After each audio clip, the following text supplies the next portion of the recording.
안녕하세요. 공인중개사 대표님들 반갑습니다. 저는 여러분들과 함께요. 계약을 만들어내는 부동산 실전 세일즈를 진행하게 될 세일즈 명인 용쌤 박승용입니다. 굉장히 반갑습니다. 자, 대표님들은 사실 우리 매수자하고 매도자를 연결해서요. 결국은 이제 거래를 만들고 계약을 체결하고 비즈니스를 이제 확대하시는 역할을 하고 계십니다. 자, 여기서 중요한 여러 가지 요소가 있겠지만 특히 이 세일즈라고 하는 원리를 알고요. 실전에 적용하면 비즈니스에 굉장히 많이 도움이 되실 겁니다. 이걸 제가 오늘 쉽게 아주 실전에 적용해서 한번 풀어드릴 테니까요. 집중해서 한번 따라오시면 굉장히 도움되실 거라고 저는 이제 확신합니다. 자, 그럼 이제 첫 번째 블럭. 이제 화면을 보시면서 이렇게 따라오시면 되는데 제가 뭐라고 얘기를 했냐면 중개를 넘어 세일즈로라는 이제 키워드를 썼습니다. 어떻게 보면 세일즈라고 얘기하는 것들은 이게 말을 잘하거나 말빨이 좋다거나 아니면 이제 화법의 문제는 사실 아닙니다. 세일즈를 이제 깊게 공부를 하고 실전에서 여러 가지 경험을 쌓다 보면 세일즈야말로 엄청난 과학이다. 그리고 굉장히 복잡 다단한 이런 과정이 지나가는 종합 예술이라는 걸 아마 느끼게 되실 겁니다. 그래서 제가 여러분들께 드리고 싶은 말씀은 저는 세일즈가 인생이고 인생이 세일즈라는 생각이 듭니다. 왜냐하면 한번 보실까요? 세일즈는 누군가를 이제 납득시키고 설득시키는 과정이고 또 뭐 공감하는 과정, 이 커뮤니케이션이 진행되는 과정인데 인생이 사실 세일즈 아닌 게 없습니다. 심지어는 이제 고객과 나와의 관계도 그렇고, 그 다음에 이제 뭐 배우자와의 이런 커뮤니케이션, 심지어는 가족 간에, 또 이제 부모와 자식 간에도 모두 납득과 설득의 과정, 커뮤니케이션 과정이 사실 들어가거든요. 그래서 우리 대표님들은 어떻게 생각이 좀 드시나요? 이 세일즈를 정의 내려보면, 저는 첫 번째, 이런 생각이 듭니다. 세일즈는 뭐다? 파는 것이 아니라 사는 것이다 라고 정의를 내릴 수가 있습니다. 어떻게 보면 이 상품이나 서비스를 파는 것 같지만 그거를 사는 사람은 사실 사람이거든요. 그래서 결국 고객의 마음, 사람의 마음을 사는 게 바로 세일즈다라고 이제 정의 내릴 수 있는 거고요. 다음에 또 한편으로는 뭐냐, 이게 파는 게 아니라 뭐다, 돕는 거다라고 정의 내릴 수 있습니다. 엄밀히 이제 겉에서 보면 이제 파는 것 같지만 사실 고객의 문제점, 욕구들, 니즈를 좀 발견해서 사실 해결책을 제시해서 완성하는 거, 즉 돕는 거거든요. 그래서 저는 이제 세일즈는 사는 거다 또는 돕는 거다라고 이제 정의를 좀 내리고 싶습니다. 자, 그럼 이제 부동산으로 한번 들어와 보겠습니다. 이제 매수자 관점에서 한번 보겠습니다. 자, 매수자는 뭐냐? 어떻게 보면 물건을 사는 것 같지만요. 정확하게 그 본질은 뭐냐면 본인들의 변화된 삶을 사는 겁니다. 그게 본질입니다. 그래서 이제 세일즈를 잘하는 고수들은 겉에 보이는 것보다는 그 본질을 이해하고 적용하려고 되게 노력을 많이 하거든요. 그래서 이런 점들을 한번 유념하셔가지고 생각을 좀 정리하실 필요가 있다. 이 말씀을 이제 드리고 싶고요. 두 번째는 이제 부동산 세일즈에 대한 얘기. 저는 이 말씀을 좀 드리고 싶습니다. 사실은 우리 대표님들이 하시는 일이 굉장히 많잖아요. 그런데 어떻게 보면 이제 중개라는 단어에 우리 대표님들의 업무 범위를 저는 가두지 말았으면 하는 바람에서 제가 이런 화두를 좀 던지는 겁니다. 중개가 아니라 뭐다? 세일즈를 해야 된다라는 말씀을 좀 드리고 싶은데요. 중개는 어떻게 보면 글자 그대로 이제 메신저 역할을 하는 거거든요. 예를 들어 이런 겁니다. 매수자가 이제 연락이 와서 이제 이거 너무 비싸다 물건이. 그래서 5천만 원만 깎아달라고 얘기를 합니다. 그러면 이제 내가 그 얘기를 듣고 이제 매도자한테, 집주인한테 전화를 하죠. 그래서 좀 5천 원 깎아달라 해달라니까 절대 안 된다고 얘기합니다. 그럼 다시 전화를 해서 매수자한테 안 된답니다 라고 얘기하는 건 솔직히 이 전화기 역할밖에 안 하는 겁니다. 그래서 이제 양쪽 말을 전달하는 메신저 역할밖에 안 하는 건데 이 범위를 좀 뛰어넘어야 된다. 저는 이런 생각이 듭니다. 이제 결론은 제가 정의해 드렸죠. 화면을 보시면 뭐냐, 안 되는 상황을 되게 하면서 양쪽 욕구, 매수자와 매도자의 욕구를 조율해서 가치를 만드는 해결사 역할을 좀 해줘야 되거든요. 뭐 여러 가지 사례가 있지만 예를 들어 이런 겁니다. 그럼 이제 5천만 원 이하 요건을 받았어요. 그러면 이제 집주인한테 얘기했는데 매도자는 노라고 얘기했습니다. 근데 매도자한테 이렇게 좀 어프로치를 해보는 겁니다. 사장님 알겠습니다. 그러면 가격이나 좀 힘드시면 혹시 매수자가 원하는 입주 시기에 맞춰서 날짜는 좀 맞춰주시고요. 그 다음에 이제 혹시나 뭐 이렇게 장판이나 도배 한 500만 원 정도만 지원되신다면 제가 책임지고 이 계약 성사시키겠습니다. 라고 이제 타협점을 만들어내는, 적극적으로 인발부하는 이런 것들이 중개하고 세일즈가 좀 다르다라고 제가 이제 표현을 좀 하고 싶습니다, 여러분들. 그래서 결론적으로 말씀을 드리면 사실은 이제 오랫동안 세일즈를 하다 보면 팔아야 된다고 생각을 하면 사실 잘 판매가 안 됩니다. 그래서 아까 제가 들어드린 대로 이 고객의 문제를 해결해 준다는 관점을 가지면은 굉장히 잘 풀리거든요. 예를 들면은 제가 이제 표현을 해놨습니다. 이제 매수자 관점에서 보시면은 이런 겁니다. 내가 이제 자산 증식에 대한 이런 욕구들이 있거든요. 그거를 내가 해결해 준다는 관점에서 접근한다든지 아니면 이제 주거의 쾌적함을 해결해 준다. 내지는 이제 통학이나 출퇴근, 그래서 이제 편리함을 내가 해결해 준다. 이런 관점에 접근한다든지 또 마지막으로는 이런 거 있습니다. 복지와 문화 같은 인프라 같은 것들을 좀 해결해 준다는 관점에서 접근을 하시면 세일즈가 쉽게 풀린다라는 것들 여러분들 한번 유념해 주시면 좋을 것 같습니다. 그래서 사실은 세일즈에는 명언이 있습니다. 요거는 꼭 기억해 주십시오. 여러분들 같이 한번 따라 읽어줬으면 좋겠는데 한번 화면 보시고 따라 읽어주세요. 뭐냐? 이유를 만들어주면요 욕구가 생기고 욕구가 생기면 사실은 사람은 행동을 합니다. 그래서 보통 세일즈를 잘 하시려면 뭐냐면 내가 판매하고자 하는 연결하고자 하는 물건에 집중하지 마시고요. 그거를 사는 사람, 파는 사람, 사람이 집중해야 됩니다. 그래서 이분들의 매수자나 매도자의 이제 대화를 나누면서 이분들한테 잘 팔고 또 잘 살 수 있는 이유를 만들어 주는 거. 그게 출발점입니다. 그러면 욕구가 생기고 계약으로 이루어진다. 이렇게 정리해 놓으시는 게 굉장히 도움 되실 겁니다. 자, 그다음요. 곰곰이 생각 한번 해보자고요. 고객이 진짜 원하는 게 뭘까요? 자, 제가 이제 내비게이션을 들고 나왔는데요. 솔직히 뭐 우리끼리 하는 얘기지만 뭐 이렇게 네이버 부동산 보시면 뭐 시세 다 나와 있고 거래 히스토리 있고 심지어는 뭐 아파트 같은 경우 평면도까지 있습니다. 근데 이제 비싼 수수료를 내면서 우리 대표님들을 찾는 이유는 딱 명확한 겁니다. 뭐냐면 내비게이션을 원하는 게 아니라 뭐다? 사실 가이드를 원하고 있습니다. 자, 내비게이션 길은 보입니다. 그죠? 근데 그 길 위에 사고가 있는지, 즉 권리상 하자가 있는지 또는 그 길로 계속 가면 혹시나 길이 막힐지 안 막힐지, 즉 내가 산 부동산의 가치가 떨어질지 이런 게 사실은 불안한 겁니다. 그래서 결론적으로 말씀드리면 고객 입장에서 이 길이 맞는지 안심하고 가라고 하는 우리 대표님들, 전문가들의 확신과 조언을 사실을 원한다. 요 관점에서 한번 바라보시면 도움 많이 되실 것 같고요. 결국은 저는 이렇게 생각합니다. 매수자와 매도자랑 만나서 여러 가지 커뮤니케이션을 합니다. 하면서 결정적인 순간에 사실 고객이 망설임이 분명히 있거든요. 이때 제가 표현했듯이 고객 스스로 사실 지갑 열기가 사실 쉽지 않습니다. 그래서 단 마지막 1%의 망설임을 걷어내고요. 결단을 돕는 거. 그게 바로 세일즈 관점에서 고객을 돕는 거거든요. 그런 관점에서 풀어내시면 도움 많이 되신다. 이렇게 좀 정리하고 넘어가도록 하겠습니다. 자, 다음은 너무너무 중요한 얘기를 좀 말씀드리겠습니다, 여러분들. 자, 여러분들은 프로와 아마추어의 차이가 뭘까요? 여러 가지 기준으로 나눌 수 있는데 프로와 아마추어의 차이는 저는 이렇게 나눌 수 있습니다. 왜냐하면 매뉴얼이 있냐, 프로세스가 있냐, 매뉴얼이 있냐 없냐의 문제거든요. 자, 쉽게 말씀드리면 자, 대표님들 중에서 라면을 본인만의 특화된 방식으로 잘 맛있게 끓이시는 분들이 있을 겁니다.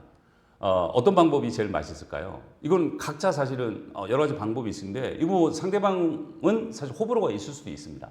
그러면 가장 안정적이게 실패하지 않는 방법이 뭘까요, 여러분들? 네, 라면 뒷 봉지를 보시고 그 매뉴얼대로 그대로 끓이는 겁니다. 그러면 성공 여부를 떠나서 사실 실패하지 않는 검증된 방법이거든요. 그래서 영업을 잘하는 어떤 분야든지 이 고수들은 프로세스가 있는 겁니다. 저도 부동산 세일즈도 4단계 프로세스로 제가 정리를 한번 해왔거든요. 이 프로세스대로 진행을 하는 게 안정감을 찾을 수 있다. 그래서 안정된 성과를 낼 수 있다. 이 말씀을 이제 한번 드려보겠습니다. 자, 그러면 세일즈 프로세스가 있어야 되는 이유 딱 하나입니다. 예측 가능성 확보입니다. 내가 고객을 만나서 여러 가지 어플라이를 해서 어떨 때는 계약이 되고 어떨 때는 안 되고 하는 이 불안정성을 막자고 하는 거거든요. 그래서 이 매뉴얼이 돈다고 하면 인풋 대비 아웃풋을 정확하게 만들어낼 수 있습니다. 그래서 이걸 잘 활용하실 필요는 있고요. 그래서 결국은 세일즈 프로세스는 과학이다. 침대만 과학이 아니다. 세일즈 프로세스도 과학이다. 이 말씀을 제가 드리고 싶습니다. 자, 그럼 4단계 한번 보겠습니다. 첫 번째 단계 쉽게 가겠습니다. 라포 형성입니다. 일단은 매수자가 됐든 매도자가 됐든 제 고객이잖아요. 고객이랑 나랑 이제 친밀감 형성을 하는 단계가 하나 있고요. 두 번째는 굉장히 중요합니다. 고객의 니즈가 파악이 돼야 됩니다. 니즈를 파악하지 않으시는 분들이 종종 나옵니다. 그러니까 내 물건의 장점과 특징을 설명하기 바쁘면 세일즈가 안 됩니다.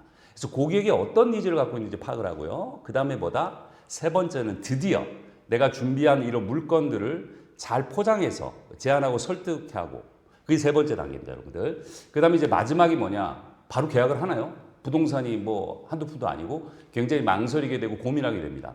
그럴 때 계약을 체결하는 이 종결의 과정, 이 총 4단계의 프로세스를 잘 점검하시고 진행하는 게 굉장히 중요하다. 이 말씀 이제 드리고 싶습니다. 자, 그럼 한 가지씩 포인트만 좀 보겠습니다. 결국은 라포 형성은 결국 이겁니다. 이게 처음 만나는 고객이든 어쨌거나 이제 신뢰감을 만들고 우호적인 분위기를 만드는 게 반드시 필요하다는 거. 그거 여러분들 경험에서 나오실 거예요. 그다음 두 번째는 뭐냐면 니즈 파악은 뭐죠? 솔직히 질문을 잘 던져야 됩니다. 그래서 효과적인 질문의 기술을 통해서 고객의 니즈를 발견하고 확장하는 과정이 두 번째 단계. 자, 세 번째는 뭐냐면 이제 드디어 이제 해결책을 제시하잖아요. 사실은 멋지게 계약할 수 있도록 브리핑을 잘해야 된다. 이 브리핑 기술에 대한 것들. 그다음 마지막으로는 망설임을 그죠? 사인하도록 만드는 거절 처리를 해서 계약을 체결하는 과정. 이 네 가지를 순서대로 잘 진행을 해 보시는 게 중요하고요. 오늘 이 시간에는 이 네 가지를 하나씩 아주 쉽게 풀어보는 이 과정을 한번 가질 겁니다. 자, 먼저 이제 첫 번째 블록이 나왔습니다. 라포 형성입니다. 자, 저는 이 얘기를 좀 하고 싶습니다. 자, 무슨 얘기냐면 이 라포 형성이라고 얘기하는 건 단순히 친해지는 거를 떠나서요. 고객 입장에서 이런 겁니다. 저분이 저 대표님은 나랑 코드가 맞는데 내 마음을 알아주네. 이게 전문가적이고 신뢰감이 가네라고 신호탄을 쏘아 올리는 거거든요. 그래서 기본 중에 사실 기본입니다. 근데 저도 이제 부동산 거래를 하러 이제 오피스를 찾아가면 이 기본이 안 되시는 분들이 일부가 있어요. 너무 안타깝습니다. 자, 예를 한번 들어보겠습니다, 제가. 자, 제가 이제 들고 나오는 첫 번째는 뭐냐면 기본 중에 기본은 여러분들 3초의 법칙과 솔톤 인사를 꼭 지켜주셔야 됩니다. 이거는 검증된 이론입니다. 자, 이제 내가 이제 문이 열리고요. 손님이 이제 오피스로 들어옵니다. 사무실로. 자, 그런데 한번 상상을 한번 해보십시오. 이제 얼굴도 안 쳐다보고 모니터를 보면서 어서 오세요 라고 하면 여러분들 어떠실 것 같으세요? 상대방 입장에서는 뭐야 이거? 뭐 팔려는 마음이 있는 거야? 없는 거야? 이거 마음이 다칩니다. 이렇게 하시는 게 맞지 않나요? 만일에 처음 오시는 분들이 뭐 사실은 바로 이제 눈을 마주치면서 밝게 인사를 해야죠. 어서 오세요. 뭘 좀 도와드릴까요? 라고 밝게 소울톤으로 인사하는 게 굉장히 중요하다. 만일에 이제 두 번째 방문하시는 분들은 아이고 어떻게 날도 추운데 오신다고 고생 많으셨습니다. 어떻게 따뜻한 차 한 잔 내드릴까요? 라고 처음에 3초 안에 밝게 아이 컨택 하면서 인사하는 게 너무 중요하다. 이거 기본 중에 기본입니다, 여러분들. 이거 당연히 지켜야 되는 거고요. 그 다음에 톤을 좀 올리셔야 됩니다. 도, 레, 미, 파, 솔. 안녕하세요. 이렇게 가야 되는 게 맞다. 이게 성격적으로 힘드신 분들이 있는 거 알고 있습니다. 그래도 결론은 뭐다? 좀 밝게 인사를 해야 된다. 요거는 꼭 지켜주셨으면 좋겠고요. 두 번째는 여러분들 미러링과 페이싱이라는 건데 뭐냐면 사실은 고객, 사람의 성향이 되게 다릅니다. 그래서 어떤 분들은 성격이 굉장히 급한 급행열차 스타일이 있어요. 그런 분들은 거기에 맞춰줘야 되고 또 천천히 가시는 분들은 또 천천히 맞춰줘야 되는 겁니다. 제가 이제 사례를 하나 드리겠습니다. 어떤 분이 문을 열고 와가지고 저기 거두절미하고 나 지금 시간이 없으니까 30평대 매물 빨리 좀 보여줘요 라고 했을 때 아이고 사장님 뭐가 그렇게 급하셔 천천히 하셔 차 한잔 먹고 이러면 짜증 엄청 냅니다. 그때는 이제 맞춰주는 거야. 아이고 사장님 많이 바쁘신가 봅니다. 자 그러면 거두절미하고요 기가 막힌 매물 2개 제가 바로 보여드리겠습니다 라고 하는 게 맞는 거고요. 그 다음에 이제 완행열차 스타일은 뭐냐면 왜 보면 등기부등본 막 처음부터 끝까지 계약서 처음부터 끝까지 막 꼼꼼히 읽어보시는 분들이 있어요. 그런 분들 맞춰주셔야 됩니다. 그럼 이렇게 얘기하면 좋은 예시겠죠. 사모님 어떻게 보면 사모님의 전 재산이 걸린 문제이기 때문에요. 제가 이 동네 시세 변화서부터 권리 분석 하자가 있는지 없는지까지 꼼꼼히 제가 한번 살펴드리고 천천히 한번 안내 말씀드리겠습니다. 라고 하면요 달라집니다, 여러분들. 그래서 좀 전에 말씀드린 기본 중에 기본 지키자 이거 한번 점검해 주시면 이제 좋을 것 같고요. 다음은 경청의 기술입니다. 많이 들어보셨을 텐데 사실은 이렇게 표현하는 곳이 많죠. 경청은 최고의 설득의 기술이라고 얘기합니다. 자, 예를 들어 가지고요. 이게 집을 보여줬어요. 자, 여러분 화면에 보시면 집 둘러보고 와서 실망스러운 표정으로 우리 대표님들한테 이렇게 얘기합니다. 아니 소장님 예산에 맞춰서 보여주신 거는 제가 알겠는데 집이 너무 좁아요. 라고 했을 때 여러분은 어떻게 반응해야 되는지 그 1, 2, 3를 보여드리겠습니다. 첫 번째는 뭐냐면 소극적 경청은 나 중심의 경청인데 이거는 사실은 지향해야 되는 거고요. 최소한 두 번째 단계는 돼야 됩니다. 이 팩트 중심의 듣기인 적극적 경청을 좀 하셔야 되는 거고요. 자, 세 번째는 뭐냐면 이거는 고수의 영역입니다. 이거 분명히 이렇게 하실 수 있습니다. 모든 분들이 맥락 중심으로 들으면서 이 공감적 경청을 해야 되는 겁니다.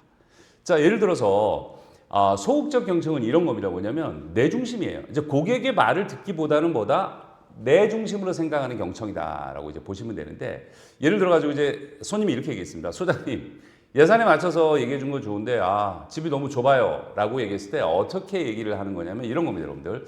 아니 사모님, 이 예산에 이 동네에서 이 정도면 넓게 빠진 거예요라고 하면 여러분 기분이 어떠세요? 아마 이런 반응을 보일 겁니다. 제가 화면에 정리해 놨죠. 뭐냐? 아이고 저 사람은 내가 안중에도 없구나. 나를 가르치려고 하는구나 라고 해서 어떤 분들은 사실은 기분 상할 수도 있습니다. 자, 그 대신 적극적 경청 이 정도는 해주셔야 됩니다. 이건 뭐냐면 상대방의 말소리, 그 다음에 단어 논리, 그 다음에 이런 것들을 정확하게 이렇게 앵무새 화법처럼요. 거울처럼 반영하는 게 굉장히 중요합니다. 예를 들어서 집이 너무 좁아요라고 얘기했어요. 그러면 이렇게 표현하시라는 겁니다. 가지고 계신 짐에 비해서 이 평수가 너무 좁게 느껴진다는 말씀이죠. 사장님, 이렇게 얘기해 주는 겁니다. 그럼 여러분 어떠세요, 느낌이?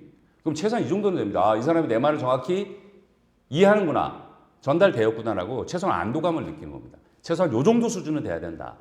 다음은요. 이 고수의 영역이라고 말씀드렸습니다. 자, 맥락 중심의 듣기, 공감적 경청입니다. 이렇게 좀 정리 내릴 수 있습니다. 말뿐만 아니라요. 감정, 분위기, 찰나의 표정, 한숨의 의인까지 사실 읽어내는 겁니다. 자, 아까 말씀드린 대로 아니 이거 집이 너무 좁아요. 아우 너무 좁아. 이렇게 얘기를 했을 때 이렇게 표현하는 겁니다. 예시를 들어오는 거니까 한번 보세요. 맞습니다, 사모님. 지금 쓰시는 가구도 많은데 여기 들어오시면 얼마나 답답하시겠어요. 차라리 그러면 연식 5년 떨어져도 같은 예산에 거실 확 트인 아파트로 지금 한번 넘어가 볼까요? 자, 그럼 여러분 느낌 완전 다르죠. 그러면 이제 고객은 대부분 이 사람 내 마음을 알아주는구나라고 사실 신뢰가 상승한다. 이렇게 정리를 좀 하실 수 있습니다. 그래서 요거는 여러분들 좀 관심을 가지고 연습을 하시면 되는데 최소한 적극적 경청, 그 다음에 더 나아가서는 공감적 경청까지 한번 시도해 보시는 게 굉장히 도움된다. 이 말씀 이제 드리고 싶습니다. 자, 그 다음에 이제 세 번째는요, 진짜 너무 중요한 겁니다. 저는 이제 이거를 어떻게 표현하고 있냐면 자존감 상승 이론이라고 얘기를 하고 있는데 이건 뭐냐? 결국 상대방의 마음을 열어야 되거든요. 내가 무슨 브리핑을 하든 설명을 하든 간에 내 얘기가 잘 먹히기 위해서는 상대방이 나에 대해서 호감을 가지고 마음을 열어야 되는데 자, 그러면 그 여는 방법 중에 핵심은 뭐냐면 상대방의 자존감을 올려야 되는 겁니다. 정리 제가 해드렸어요. 뭐냐면 인간이 가지고 있는 5대 욕구 중에 하나가 바로 인정 욕구입니다. 그럼 상대방의 인정 욕구를 충족시켜서 대화를 우호적으로 전개를 해 나가야 되는데 자, 어떻게 하느냐? 결론 하나입니다. 고객이 듣고 싶은 얘기를 해줘야 됩니다. 자, 고객이 듣고 싶은 얘기 어떻게? 우리가 알고 있는 단어를 쓰겠습니다. 뭐냐? 칭찬, 인정, 공감하면서 상대방이 듣고 싶은 얘기를 해주는 겁니다. 자, 이건 다 아는데요. 핵심의 포인트가 있습니다. 그러면 칭찬을 어떻게 하느냐? 여러분 이제 결론 내드리겠습니다. 겉에 보이는 것보다는 보이지 않는 의중 의도를 칭찬하는 겁니다. 제가 예를 한번 들어드릴게요. 손님 중에 예를 들어서 우리가 이렇게 얘기하는 사람들 있죠. 저기 너무 스타일이 좋으시네요. 이렇게 넥타이가 이쁘네요. 수트가 멋있네요. 이런 거는 기본인데 이거보다는 이렇게 하는 겁니다. 사모님, 이 브라우스 보니까 엄청나게 이쁜데 이거 혹시 직접 고르신 거예요? 직접 골랐다고 얘기하면 혹시 예술계통에 근무하셨습니까? 와, 옷을 보는 안목이 대단한데요? 라고 보이지 않는 그 사람의 안목을 칭찬해 주라는 겁니다. 예를 하나 들었습니다. 두 번째는 인정인데요. 요거는 결과보다는 이제 과정을 인정해 줍니다. 고객이랑 대화를 나눠보면 고객 입장에서는 뭔가 이렇게 좋은 일이 있을 수 있잖아요. 예를 들어가지고 아들이 어떤 좋은 회사에 입사했다든지 아니면 대학을 진학했을 때 이럴 때 이제 보통 아이고 축하드립니다. 이 정도에서 끝내지 마시고 과정을 얘기해 주라는 겁니다. 만일 이제 자녀가 이제 대학을 입학했어요. 어우, 축하드립니다. 그런데 사모님, 그럼 지난 6년간 새벽부터 밤늦게까지 뒷바라지 하신 이 중심에 계셨던 분이 바로 사모님이시잖아요. 제가 보기에는요, 사모님이 박수 받으셔야 되겠네요. 6년간 진짜 애쓰셨습니다. 라고 과정을 인정해 주는 겁니다. 그다음 세 번째, 공감은 간단합니다. 뭐냐면 상대방의 마음과 생각을 대신 얘기해 주는 건데요. 이건 뒤에 굉장히 많이 나옵니다. 그래서 칭찬, 인정, 공감 같은 거를 믹싱해서 이분이 듣고 싶은 얘기를 해줘야 되는데 고객에 대해서 관심이 있으면 나오는 거고 관심이 없으면 사실 안 나오는 겁니다. 그래서 이게 굉장히 중요하다. 이건 사실 교과서에 나와 있는 얘기가 아닙니다. 그래서 많은 세일즈 고수들은 상품이나 제품, 서비스보다는 고객의 마음을 여는 쪽에 에너지를 많이 쓴다는 거 아마 여러분들도 알고 계실 겁니다. 그래서 이렇게 라포 형성을 3가지로 정리해 봤습니다. 자, 그 다음에 이제 두 번째 단계로 넘어왔습니다. 이게 뭐냐면 니즈 파악이죠. 질문을 통해서 고객의 니즈를 이제 발견을 하는 건데요. 첫 번째 나오는 게 이제 질문의 기술입니다. 이건 아주 심플합니다. 여러분 보십시오. 질문을 어떻게 던져야 되냐면 마구잡이로 던지시면 안 됩니다. 이거는 나와 있는 겁니다. 검증되면 먼저 넓게 있잖아요. 질문을 묻는 겁니다. 개방형 질문으로 이제 가서 그 다음에 좁히는 방식으로요. 핵심을 찌르는 좁히는 이제 폐생으로 가는 게 정수 프레이다라고 말씀드립니다. 그래서 제가 이제 2가지를 좀 들고 왔는데요. 개방형 질문과 폐쇄형 질문의 샘플을 좀 들고 왔습니다. 그래서 이걸 잘 응용해 보십시오. 화면을 보시면서 같이 한번 따라해 보시면 좋습니다. 자, 결론은 뭐냐. 개방형 질문은 고객의 말문을 열고 정보를 넓게 수집한다 그랬는데 첫 번째는 뭐냐면 기존의 불만을 파악해낼 필요가 있습니다. 그렇죠? 그럼 내가 지금 팔고자 하는 거 연결시킬 수 있잖아요. 그래서 예를 들어서 이런 질문일 수 있죠. 지금 고객님 거주하시는 집에서 가장 아쉬운 점 딱 한 가지를 꼽는다면 뭘까요? 이런 좋은 질문이죠. 두 번째는 이제 우선순위죠. 너무나 중요한 질문이다. 혹시 지금 집을 구하시는데요. 절대 포기할 수 없는 1순위 조건이 뭔가요? 이런 거 물어보셔야 됩니다. 자, 세 번째는 뭐냐면 라이프 스타일을 파악하는 질문입니다. 혹시 주말에는 가족분들과 집에서 어떤 시간을 보내시나요? 이 질문의 의도는 뭐냐? 넓은 거실 중심으로 갈 것이냐? 개별 방의 크기로 갈 것이냐? 요거를 파악하기 위한 거고요. 자, 네 번째는 뭐냐면 결정의 배경. 너무 중요한 질문이죠. 이번 의사결심의 결정적 계기가 뭔가요? 옮기시려고 하시는 이유가 뭔가요? 요거는 기본적인 질문 중에 하나입니다.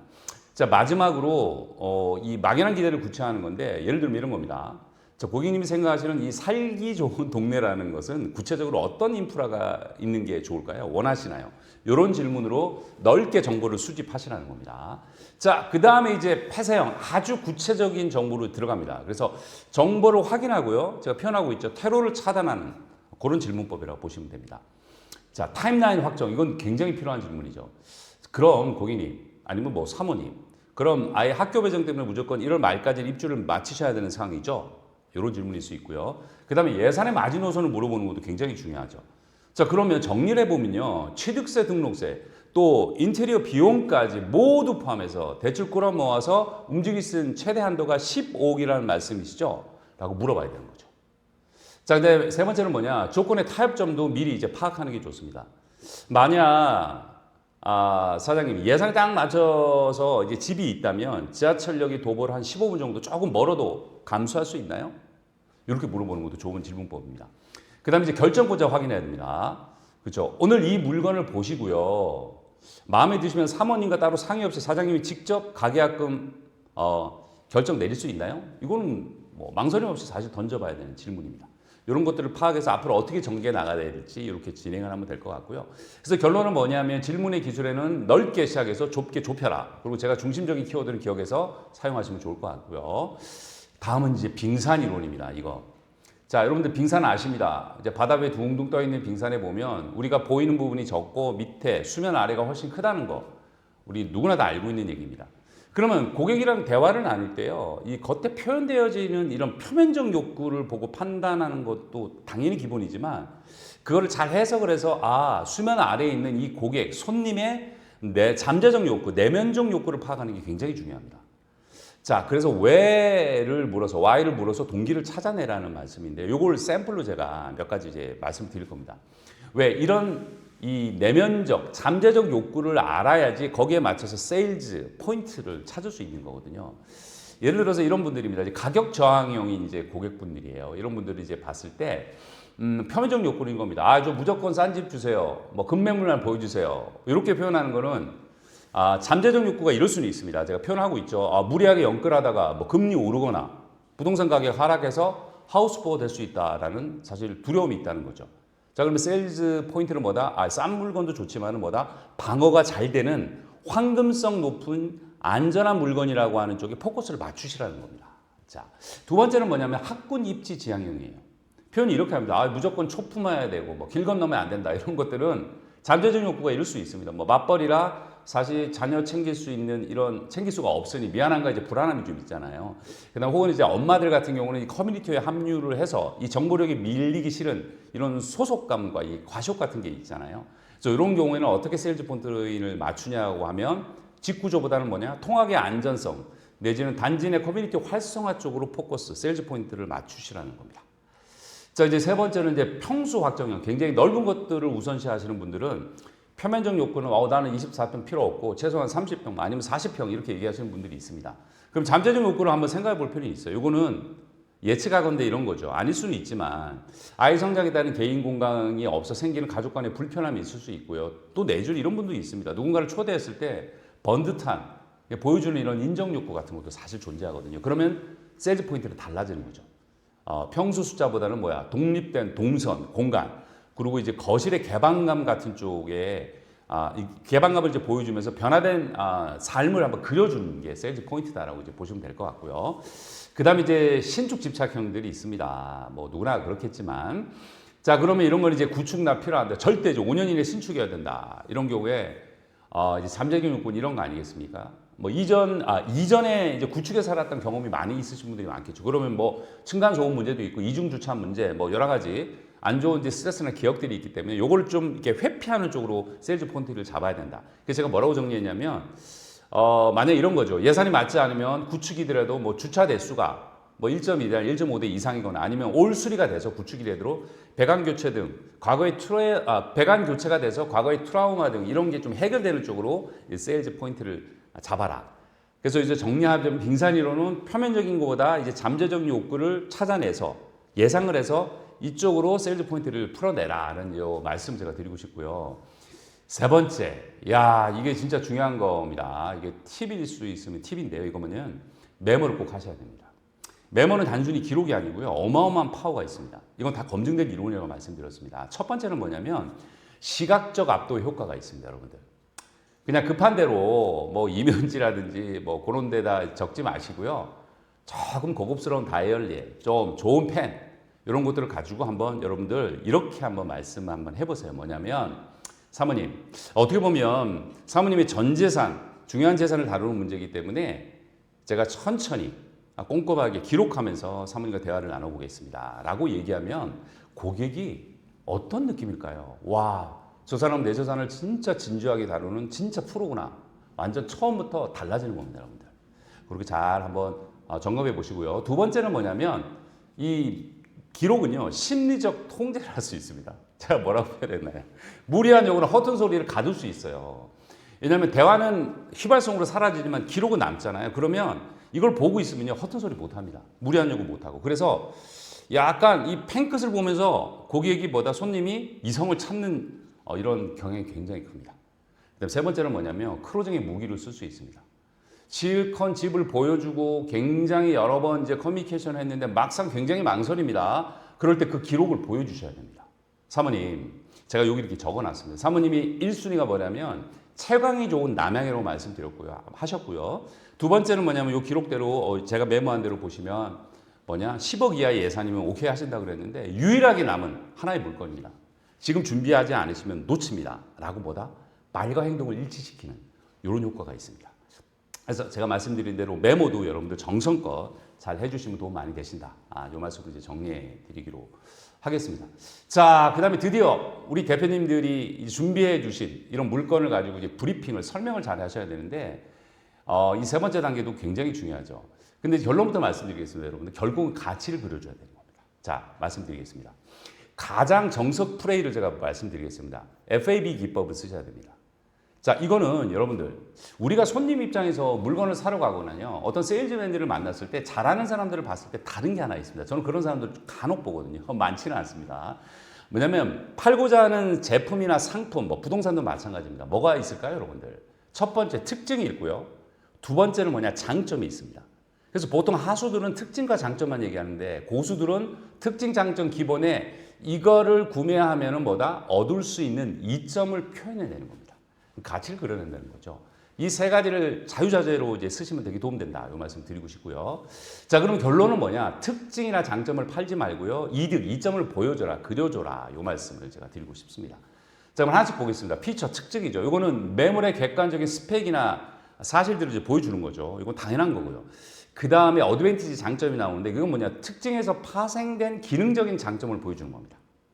이것도 기본이죠. 여기서 멈추지 마시고요. 그러면 마지막 이 장점에서요 어떤 혜택이 있는지, 그게 돈일 수도 있고 시간일 수도 있고 편리함일 수도 있고 감정일 수도 있습니다. 이런 것들을 그려주는 베네핏을 보여줘야 된다.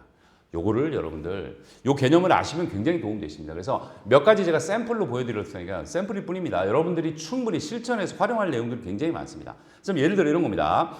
자, 이렇게 이제 표현하는 거죠. 사장님, 이 집은 정남향 판사형 구조이기 때문에요 라고 이제 특징을 얘기를 하는 거죠. 그럼 장점 뭘까요, 여러분들? 그래서 겨울 난방비 20% 절약될 수 있습니다.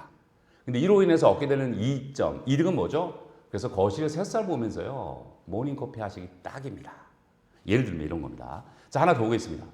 자, 사모님, 주방이 지그자형으로 넓게 빠져서요 특징입니다. 그 다음에 장점은 요리하면서 거실에서 아이들 노는 거 한눈에 보실 수 있습니다. 그래서 안심하셔도 됩니다 라고 이점을 마지막에 그려줘야 되는 거. 자, 그 다음에 하나 더 보겠습니다. 지하철역이 무려 도보로 5분밖에 안 되는 거리입니다 라고 특징입니다. 이 장점은 뭐죠? 그래서 매일 아침 출근 시간 하면 20분 줄일 수 있을 거고요. 그래서 이득은 뭡니까? 삶의 질이 달라집니다, 사모님. 아니면 사장님, 이렇게 얘기하는 겁니다. 자, 하나 더 보겠습니다. 예를 들어서 뭐 전용 면적이 넓은 신축 빌라가 있다. 전용 면적이 넓고 신축이에요. 이건 뭐 특징이잖아요. 그럼 이거는 어떻게 장점으로 승화할 수 있죠?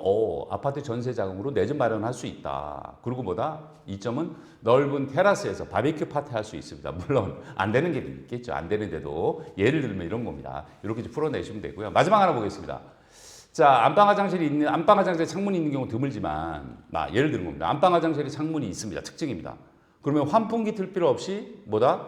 곰팡이 걱정이 없습니다라고 하는 건 장점입니다. 이로 인해서 뭡니까? 화장실 청소가 2배는 쉬워집니다라는 게 이점입니다. 그래서 제가 말씀드린 FAB 기법은요 정석 중의 정석입니다. 그래서 특징, 장점, 이점을 곰곰이 생각을 정리하시면 표현할 것들이 되게 많습니다. 그래서 이 기법을 잘 여러분들 활용하시면 굉장히 좋다. 이 말씀 이제 드리고 싶고요. 다음은 자, 여러분들 양면제시 기법. 이것도 쉽지만요 효과 끝내줍니다. 결국 우리가 소개하고자 하는 물건들은요 매수자 관점이나 매도자 관점에서 모든 게 장점만 있는 건 아닙니다. 좋으면 좋을수록 가격이 비쌀 수도 있고요. 가격이 저렴하면 또 별로일 수 있습니다. 여러 가지. 자, 그래서 단점과 장점 중에는 반드시 단점을 먼저 표현하는 게 중요하다. 그리고 마지막 장점으로 승화하는, 커버하는 전략이 확률을 높일 수 있다는 거 여러분들께 말씀드리는 겁니다. 자, 그러면 무조건 좋다고 하면 당연히 의심합니다. 그래서 단점을 먼저 말하셔라. 꼭 기억하셔야 됩니다. 그 다음에 장점을 해결적으로 표현하는 겁니다. 이걸 몇 가지 제가 구분해서 이제 설명을 한번 드려보겠습니다. 자, 먼저 저축 물건. 이건 단점일 수 있잖아요. 이걸 장점으로 승화시키는 거 예시 한번 보여드리겠습니다. 자, 고객님, 1층이라 뷰가 아쉽고 좀 어둡죠, 그죠? 이거 단점이긴 단점입니다. 자, 그런데 단점 풀어내는 겁니다. 대신 아이들 층간소음에서 해방되고요. 로얄층 대비 5천이나 저렴합니다. 그리고 그 돈으로 인테리어 멋지게 하실 수 있어요 라고 표현하셔도 좋고요. 그 다음에 구축이나 수리가 필요한 물건들이 있습니다. 그런 것들은 단점 연식으로 해서 수리비가 좀 든다 이 얘기 아닙니까? 근데 장점은요 그래서 5천이나 싸게 잡을 수 있습니다. 그래서 남은 돈으로 사모님 취향대로 좀 수리하셔가지고 새 아파트나 다름없이 쓰세요 라고 하는 게 장점이고요. 그 다음에 역에서 이제 먼 물건입니다. 자, 이건 어떻게 하면 좋죠? 지하철역에서 걸어서 20분, 좀 멀긴 멉니다. 이게 단점인데요. 근데 대신에 역 주변 유흥가에서 소음 1도 없는 완벽한 숲세권 청정지역입니다. 아니 사장님, 퇴근하고 나서 집에는 진짜 휴식이 필요한 거 아닙니까?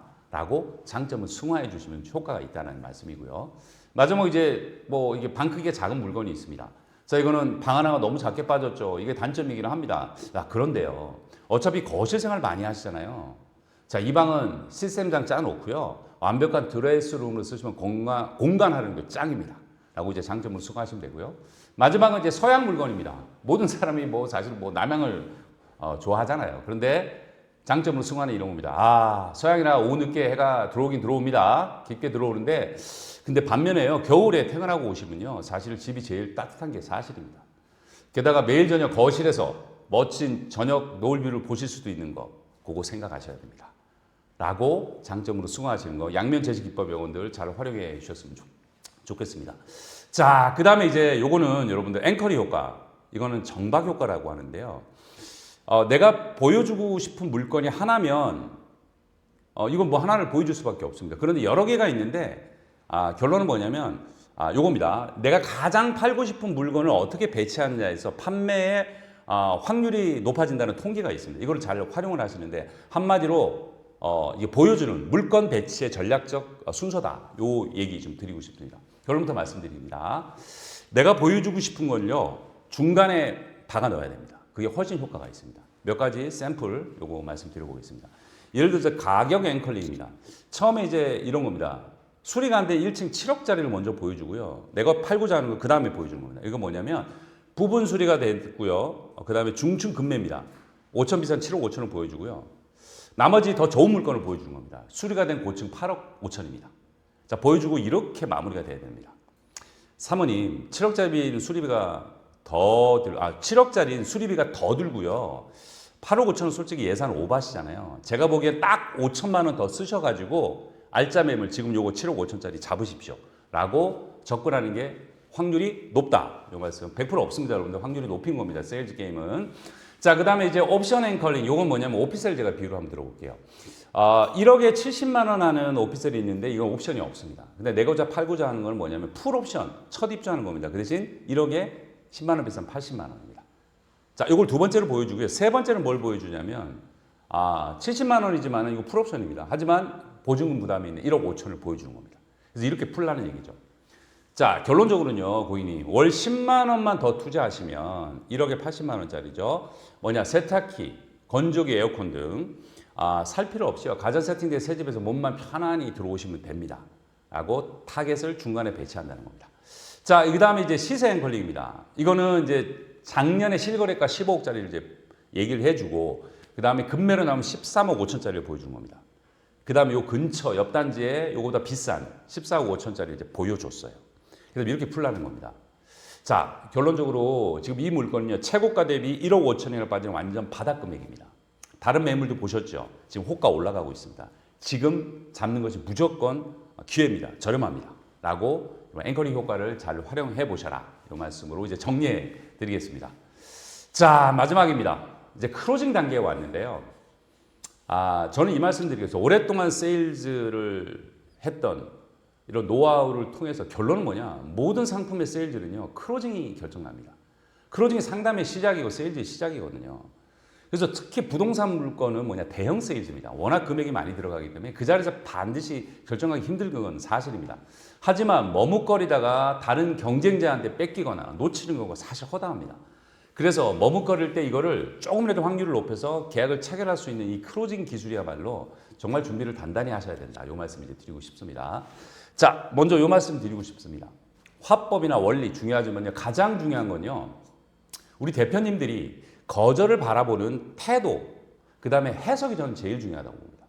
제가 간단하게 한번 정리 한번 해보겠습니다. 첫 번째는 거절은 당연한 거라고 받아들이셔야 됩니다. 공감되시죠? 거절 없는 세상이 있었나요? 그죠? 네, 환대만 있는 세상은 없습니다. 계약만 있는 세상이 없습니다. 그래서 부동산 계약을 하기 위한 거절은 그냥 필수 코스다. 내가 되게 애를 썼어요. 근데 계약이 안 될 수도 있습니다. 거절이 당연히 나올 수 있습니다. 이때 흥분하지 마시고 열받지 마시고 당연한 거다라고 대처하셔야 되는 게 첫 번째 꼭지입니다. 자, 두 번째는 뭐냐면 우리 대표님들이 우리가 안내하는 이 매물을 다 계약을 해야 됩니까? 고객이? 그건 아니죠. 네, 그걸 받아들이셔야 돼요. 고객의 선택입니다. 대신 내가 애쓴 데 대해서 결과가 안 나온다고 해서 내가 괴로워하거나 스트레스 받을 이유가 하나도 없는 거다. 감정은 내가 다스리라는 겁니다. 최선을 다하되 고객이 만일에 선택을 했고 안 되면 감정은 내가 다스리라는 겁니다. 자, 세 번째 너무 중요한 포인트입니다. 진짜 많은 세일즈 고수들은요, 거절을 신호로 받아들입니다. 즉 계약의 신호로 받아들인다는 거죠. 자, 무슨 얘기냐? 거절을 고객이 했어요. 그럼 나를 설득해 달라. 내가 부족하니까 부족했구나. 내가 좀 설득해 드려야 되겠다. 그래서 반드시 이걸 계약하도록 도와드려야 되겠다는 마음을 먹는 게 되게 중요합니다. 여러분, 많은 분들을 만나보면 제일 안 되는 사람이 뭐예요? 그냥 묵묵부답 대답 안 하는 사람입니다. 네, 반응 없는 사람입니다. 오히려 반응하고 비싸다, 좁다, 이렇게 얘기하는 분들이 기회가 있는 겁니다. 그래서 그런 경우에는 아이고 우리 고객님 내가 도와드릴게. 오케이, 설득해달라는 신호구나. 오케이, 내가 잘 준비할 수 있도록 계약할 수 있도록 도와드릴게. 이런 마음을 여러분들 가지시라는 겁니다. 그래서 거절에 대한 해석과 태도 세 가지 정리를 한번 해보시고요. 다음은 여러분들 요거 어떻게 보면 눈치가 빠르신 분들이 있어요. 가계약금을 유도하는 타이밍이 있습니다. 약간 무디신 분은 놓치신 분도 있는데 아마 잘하실 거라고 봅니다. 이거 정리하겠습니다. 고객의 구매 신호, 계약을 해도 되겠구나 하는 신호가 있습니다. 대표적인 것들 제가 세 가지 보여드리겠습니다. 첫 번째는 뭐냐면 공간을 상상할 때입니다. 두 부부가 와가지고 여보, 자 우리 소파는 이 거실 저기 창문 쪽에 놓는 게 좋을 것 같지? 여보 이쪽 봐봐, 이 거실이 조금 길게 방이 좀 길게 빠져가지고 침대는 머리는 이렇게 놓는 게 좋을 것 같아 라고 하는 건 여러분 신호가 온 겁니다. 이 클로징 타임을 놓치지 마시라는 거고요. 두 번째는 뭐냐면 여러분들 실무적인 질문이 나올 때예요. 선생님 혹시 여기 겨울에요 난방비가 좀 많이 나오지 않나요? 혹시 얼마 정도 나오나요? 이런 것들입니다. 내지는 혹시 이 아파트는 주차장이 공식적으로 1.2대인가요? 1.5대인가요? 내지는 우리 차 2대인데 첫 번째는 공짜고 두 번째부터는 얼마 내야 돼요? 이런 것들은 바로 타이밍이 온 겁니다. 그다음 세 번째 당연한 거 아니겠습니까? 결정권자를 찾을 때입니다. 중간에 이제 뭐 이렇게 보다가 나가서 엄마 난데 내가 지금 뭐 어떻게 지금 아파트를 하나 보고 있는데 아니면 이제 부인이 나가서 여보 내가 지금 보고 있는데라고 상대방 결정권자를 찾아서 전화를 하거나 이럴 때는요 이 사인이 온 겁니다. 이 신호가 온 겁니다. 그래서 그거 놓치지 마시고 클로징 타임이다 이렇게 이제 정리를 좀 할 수 있습니다. 자 그다음에 이제 가장 많이 쓰이는 if closing, 만약 클로징 기법 이거 써보십시오. 효과 굉장히 좋습니다. 검증된 이론만 또 실전에 쓰고 있는 것만 말씀드립니다. 자 이건 뭐냐면 고객의 태론을 차단하는 전략이에요. 그래서 조건을 걸어서 명분을 만들어주는 기술입니다. 이거 굉장히 많이 쓰입니다. 이런 개념을 알고 대화를 나누시는 게 도움이 많이 되신다 이 말씀 드리는 겁니다. 첫 번째 가격 조건을 이렇게 표현하시라는 거예요. 예시를 드릴 테니까 이걸 가지고 응용해 보시라는 겁니다. 자 이렇게 얘기하는 겁니다. 사장님 만약에요 제가 지금 집주인 설득해서 딱 1,000만 원 깎아드리면 지금 바로 가계약금 넣을 수 있나요? 이렇게 조건을 걸고 어프로치를 하라는 얘기입니다. 자, 두 번째는 날짜 조건이죠. 사모님, 만약에요 사모님이 가장 원하시는 3월 말에 잔금이 완벽히 맞춰드릴 수가 있다면 오늘 결정하실 수 있나요? 이렇게 들어가는 겁니다. 자, 세 번째 수리 옵션 이렇게 표현할 수 있죠. 선생님 만약에 제가 집주인하고 단판 지어서요 도배 장판 비용 받아내면 더 이상 고민하실 이유가 없으시죠? 결정 내릴 수 있죠? 이렇게 해놔야지 도망 못 간다는 확률이 높다는 말씀 이제 말씀드리겠습니다. 자 마지막 너무 중요한 거절 처리 3스텝에 대한 말씀 드리겠습니다. 고객이 거절하거나 망설였을 때 준비된 여러 가지 화법을 쓰는 것보다 훨씬 중요한 건 아까 제가 태도라고 말씀드렸죠. 그 다음이 중요한 게 여러분들 이 거절 처리에는 심리에 기반한 아주 중요한 원리가 있습니다. 그 원리를 여러분들이 익히시면 굉장히 다른 이제 결과가 나온다 이 말씀드리는데요. 세 가지 기억하십시오. 첫 번째는 고객이 망설이거나 거절했을 때 공감해 줘야 됩니다. 두 번째는 뭐냐? 비유를 들고요. 세 번째는 세트로 손실을 보여줘야 됩니다. 자 무슨 얘기냐? 공감. 고객이 이제 거절을 했어요. 거절을 할 수 있습니다. 그럴 때 싸우지 말라는 얘기입니다. 여러분들 이 저항의 영역에서 이 수용의 영역으로 부드럽게 받아주라는 겁니다. 네, 공감이 됩니다. 맞습니다. 이렇게 하라는 얘기예요. 그 다음에 반드시 여러분들 비유를 들어야 됩니다. 왜냐하면 찰떡같이 이해시킨다고 제가 표현하고 있죠. 비유는 심리학에서 이런 겁니다. 이성적인 설명을 상대방으로 하여금 납득하기 쉽게 단순화시키는 게 비유의 엄청난 효과거든요. 그래서 비유가 평소에 준비가 돼 있으면 효과가 좋다. 그리고 세트로 바로 뭐다? 손실을 보여줘야 되는데 이거는 인간의 심리의 아주 중요한 성향, 손실회피 성향 때문에 있습니다. 자 이게 뭘까요? 사람은 새로운 거를 획득한 것보다 기존에 갖고 있었던 거를 잃어버리는 거, 잃는 거에 대한 고통, 공포를 2배 느낀답니다. 그래서 이 세 가지 세트를 활용을 하셔야 되는데 제가 이제 시간 관계상 세 가지 샘플을 좀 보여드릴 겁니다. 여러분들 이제 같이 따라서 한번 해보세요. 따라서 혼자서 영상을 보고 계실 거잖아요. 자, 그래서 예를 들어 입니다. 이제 고객이 망설이는 거예요. 시세보다 좀 비싼 것 같아요. 자, 이거는 가격 저항입니다. 이때 명품 브랜드를 비유 들어보는 겁니다. 제가 한번 해볼게요. 자, 이때 공감해 주는 겁니다. 맞습니다. 주변 단지보다 1억 정도 비싼 거 사실입니다. 자, 비유 드는 겁니다. 하지만 사장님, 에르메스 가방 비싸도 줄 서서 사는 이유가 있겠죠. 그건 뭐죠? 시간이 지나도 그 가치가 안 떨어지기 때문입니다. 자, 손실을 보여주는 겁니다. 지금 당장 1억 아끼시려다가요. 나중에 상진장 왔을 때 2억 딜 대장주 아파트 놓치시는 겁니다. 지금 결정하세요. 이렇게 가는 게 확률이 높다. 이 말씀 드리고요.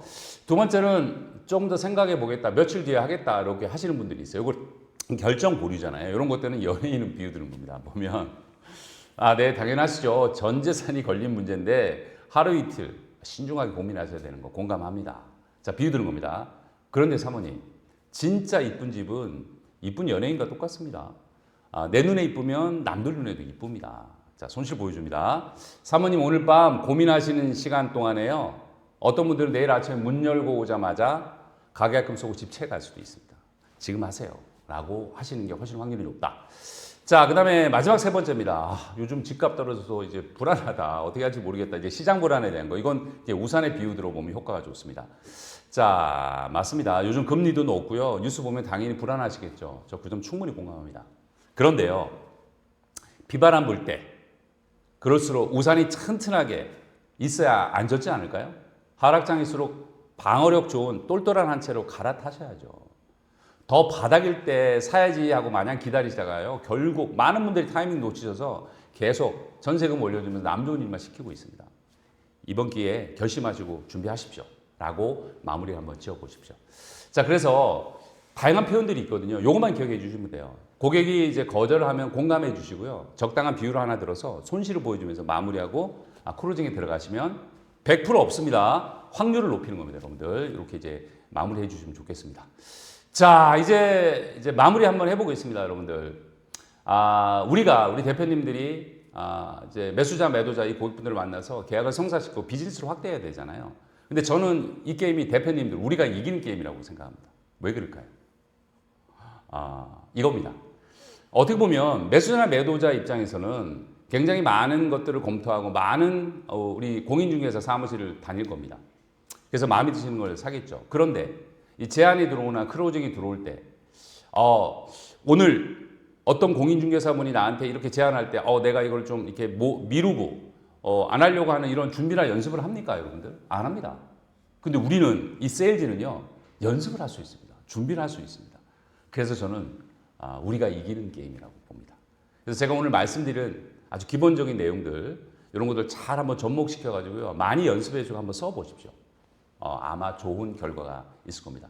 자, 우리 항상 대표님들을 응원합니다. 마치겠습니다. 감사합니다.